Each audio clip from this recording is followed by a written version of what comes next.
niatnya nikahin kamu katanya. Jadi aku kan percaya kalau aku tuh niatnya dinikahin. Pikiran aku ya udahlah, nggak apa-apa deh, kan pacar aku cuma satu, dia tuh.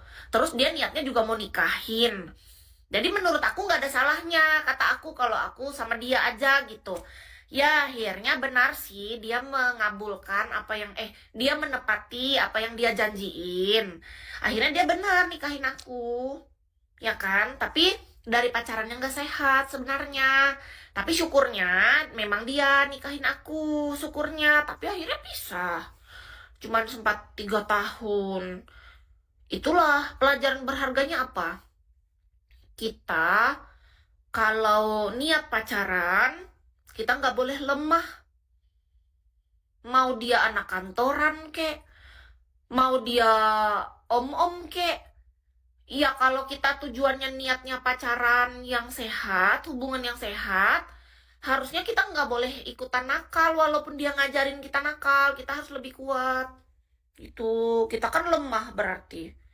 Aku dari kelas 2 SMA pas sampai kelas semester 3 kuliah, akhirnya aku lemah. Dia ajarin aku nakal.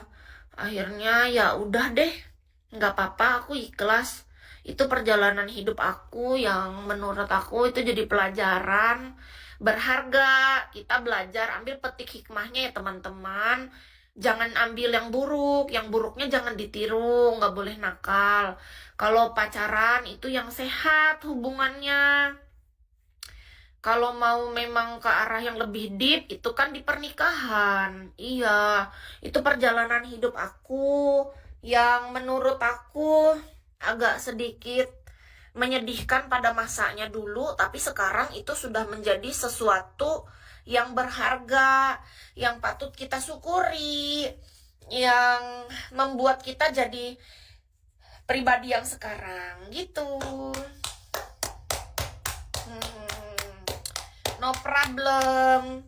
Meskipun kita diajarin nakal sama om dari kelas 2 SMA sampai akhirnya dinikahin dan akhirnya pisah juga. Ya, oke. Itulah hidup. Mari kita memulai kembali bersama. Tidak tahu karena belum terlihat yang baru. Nggak ada, belum ada sama sekali. Benar-benar hatiku kosong, yang kuisi dengan hatiku hanya diriku sendiri sekarang. Iya, keadaan. Betul, Kak Ketua. Makasih ya, Kak Ketua, udah paham dengan keadaannya. Aku senang ada orang yang mengerti seperti Kak Ketua. Bener, keadaan yang memaksa.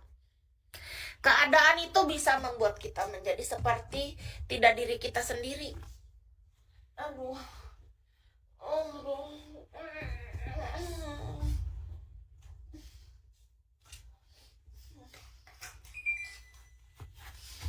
Aduh, rasanya setelah aku bercerita ini aku merasa lebih lelah dari biasanya. Aku nggak tahu kenapa. Aku merasa lebih lelah dari biasanya, teman-teman. Rasanya semua tenaga aku terkuras habis hari ini. Baru baterai tuh kayak tiba-tiba aku tuh serba salah, nyalain AC tiba-tiba kedinginan, matiin kepanasan jadi keringat dingin. Aku ngerti nggak? Kayak aku nggak tahu reaksi dalam tubuhku ketika aku menceritakan hal kayak gini. Kenapa aku jadi merasakan reaksi yang beda, kayak kontraksi. Kok kontraksi? Enggak, bukan kontraksi, maksudnya reaksi. Kok kontraksi? Reaksi di tubuh aku tuh loh ketika aku menceritakan hal kayak gini. Kenapa aku jadi kayak capek gitu? Kayak energi aku tuh terkuras gitu. Tiba-tiba tuh kayak capek banget, kayak habis lari maraton gitu.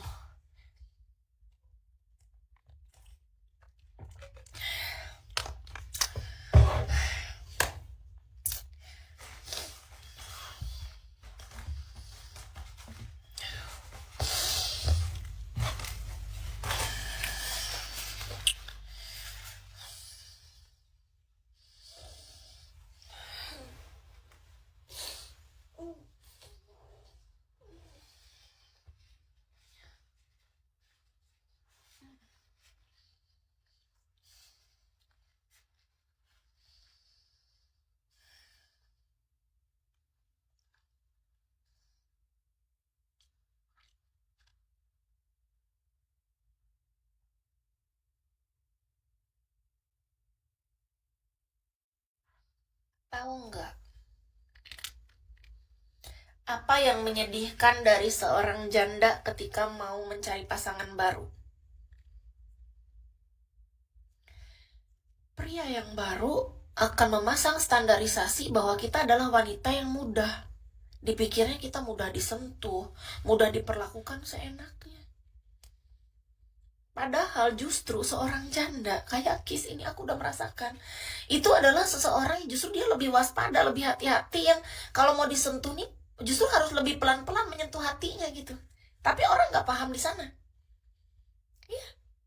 Orang berpikirnya janda artinya karena dia udah pernah nikah lalu akan dengan gampang ke arah yang lebih dalam gitu. Enggak, justru yang Kis rasakan adalah ketika aku sudah sendiri kayak gini berpisah itu justru lebih hati-hati, lebih menjaga diri, lebih jaga batas, lebih tahu diri, lebih menginginkan hubungan yang sehat. Nah, itu yang menyedihkannya, Kak. Itulah kenapa cukup lama aku sendiri. 7 tahun aku membenah diri, menata hatiku, memperbaiki segala yang runtuh yang dulu terdahulu, pengen jadi lebih baik gitu. Kan yang merasakan itu kita.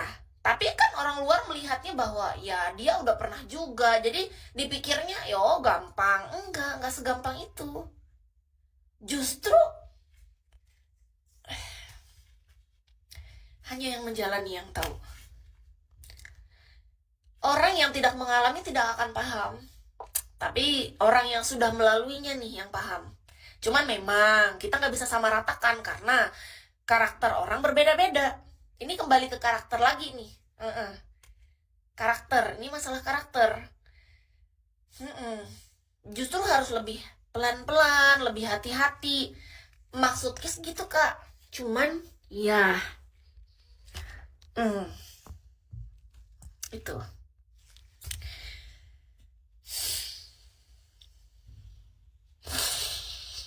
Justru harus berhati-hati untuk memilih. Iya, Bang Bi.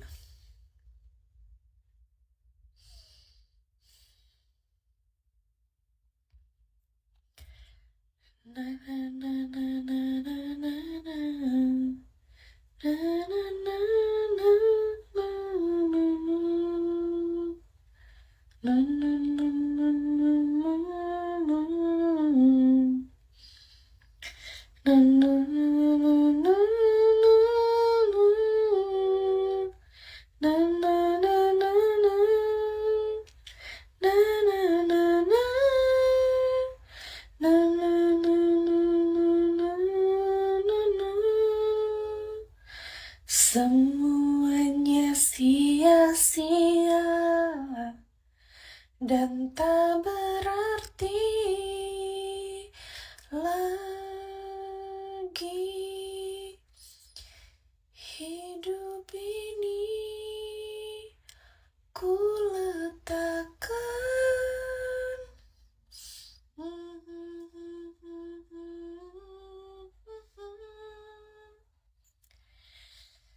jadilah padaku seperti yang kau ingini. Jadilah padaku seperti yang kau ingini.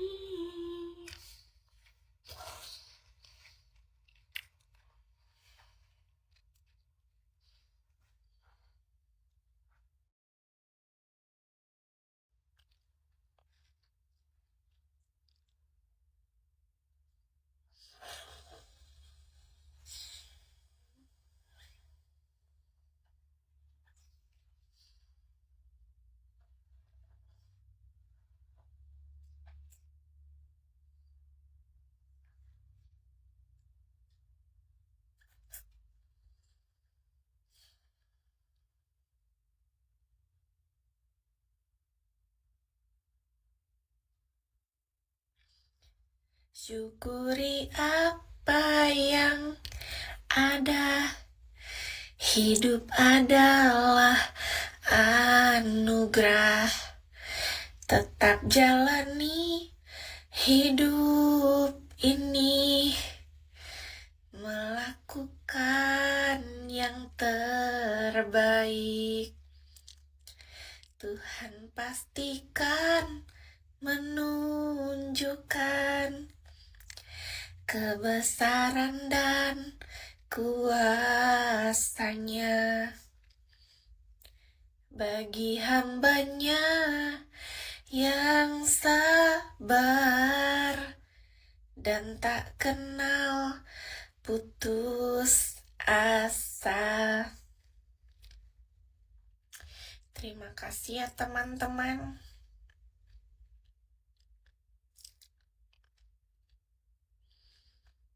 Apakah masih ada hal yang kalian ingin tahu?